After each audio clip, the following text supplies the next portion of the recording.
Government of Karnataka central relief committee के chairman आगा सुल्तान ने Darul Uloom सबीलुर Rashad पहुंचकर अमीर शरीयत मौलाना सगीर अहमद रशादी का आखिरी दीदार किया।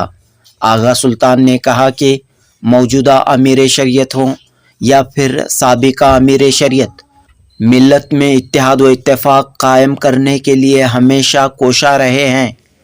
इन्हीं कोशिशों का नतीजा है कि रियासत कर्नाटक में एक अच्छा माहौल कायम है।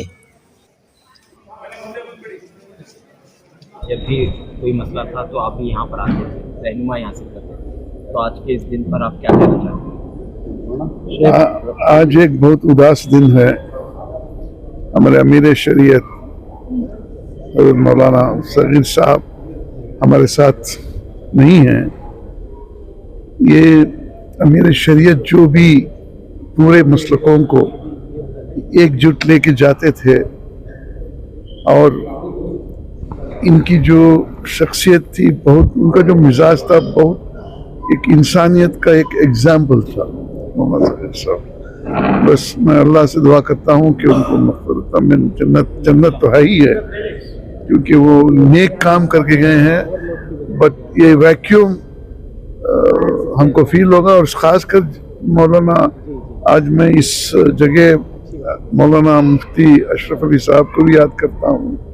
वो भी एक दौर था, वो दौर एक गोल्डन ईरा था, बट मौलाना अमीर शरीयत सगीर साहब आए, ये भी एक अच्छा दौर था।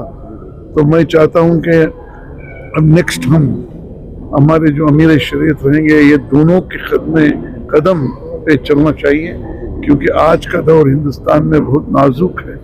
तो मैं गुजारिश करता हूँ कि हमारे जो भी अमीर शरीयत आगे होंगे, तो आई एम श्योर कि वो नक्श कदम मौलाना मुफ्ती साहब और अशरफ अली साहब और मौलाना सगीर साहब के नक्श कदम चले। आज एक मुझे बहुत उदास दिन, इत्तेहाद पर इत्तेहाद ये बढ़ने न पाए, इत्तेहाद पर जोर देते थे। नहीं, इंशाल्लाह ये करते आ रहे हैं। और खासकर कर्नाटक में तो इतना अच्छा माहौल है। शायद मैं हिंदुस्तान की बात नहीं कर रहा हूँ, मैं कर्नाटक की बात कर रहा हूँ। कर्नाटक में ऐसे मसलों में कभी झगड़े ना हुए, ना होंगे भी, क्योंकि ये एक मरकज़ जो यहाँ पे सबीलुर रशाद का मरकज़ है, सब लोगों को जोड़ के ले जा रहा है। ये बहुत मुझे फ़ख्र की बात है, बहुत फ़ख्र की बात है। कर्नाटक एक एग्जाम्पल पूरे हिंदुस्तान को है।